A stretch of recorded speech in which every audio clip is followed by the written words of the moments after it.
Buddha quotes that will change your mind. Translations requested by Monica Monix. Don't judge others because you are not perfect. Mibu wayan bichar tauganu maramdi nangsu mapung phaba natte. Loinamak haiba loinamak chumba natte hamniko. Be a good person, but don't waste your time to prove it. Afaba mi amadi oyu adubu praman panthai tauduna utnaba matam manghanganu. Be a good person, but don't waste your time to prove it. I am human. I was born to make mistakes, not to fake perfections. I mean, aise asoiba taunaba pokpani habadi mi kuding asoiba adum tawiko. Mapung phaba sajinanaba natte. Yam hai singba sabdo. Self-love is the greatest medicine. Isana isabu nungsijabasina khwaidagi chawba habadi khwaidagi phaba hidakni. Self-love is the greatest medicine. Your best teacher is your last mistake. Nangi khwaidagi phaba uzaduna nangi aroiba soibani. Haibadi asoibadagi aikhoina matung amuk taudanaba parama tami. Adugi asoibadubu khwaidagi phaba ozani haibanida. Maramdi asoibadana aikhoisa matung asoibadu amuka taudanaba honabado. Your best teacher is your last mistake.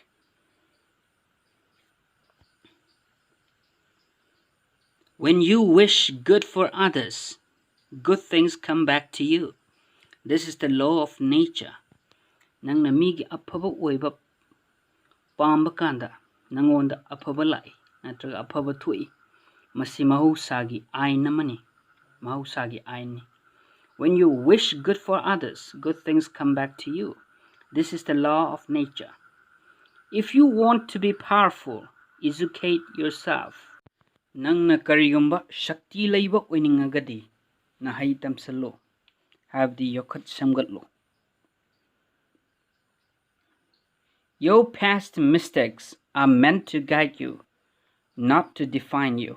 Nangi hanagi asoiba singduna nangbu lamjing bigadabani nangbu kanano takadaba natti. Habdi aranba tawba mini koni asoiba yam tawbani chumba tawba ngamdabani soidunta laibani haigadaba natte sinida. The best things in life comes with patience. Punsida khwaidagi phaba pot singje khang bakan bakanda lakpani. The best things in life comes with patience. The best things in life comes with patience. Come with patience. Everything comes to you at the right moment. Pot kuding mag oifam thokpa mikup talai. Pot kuding imagi matam mamam adum laiko. Adum lakaneva mai matam do matam saab kanda. Be patient, khang bakalu. Be grateful, taubimal khangu. Thankful o you, grateful o you. Mistakes are proof that you are trying. Soiba singze nang hotnari haibagi praman pangkakni. Haibagi nang hotna dragadi asoiba kamay lakani. Kindness makes you the most beautiful person in the world, no matter what you look like. Tauzal haiba se sina nang se khwaidagi phajaba mi ama oihalli.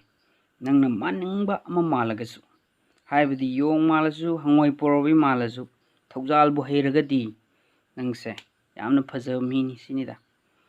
Anyways, ma'am, video sibu yengbada nungairagadi kanaragadi subscribe tawbiyu aduga like button du namu like haibasi yam maru oi aduga comment amam thadarammo aduga notification du namu mathangi video lakpada pat long inbox ta paishalaknabako. Thank you.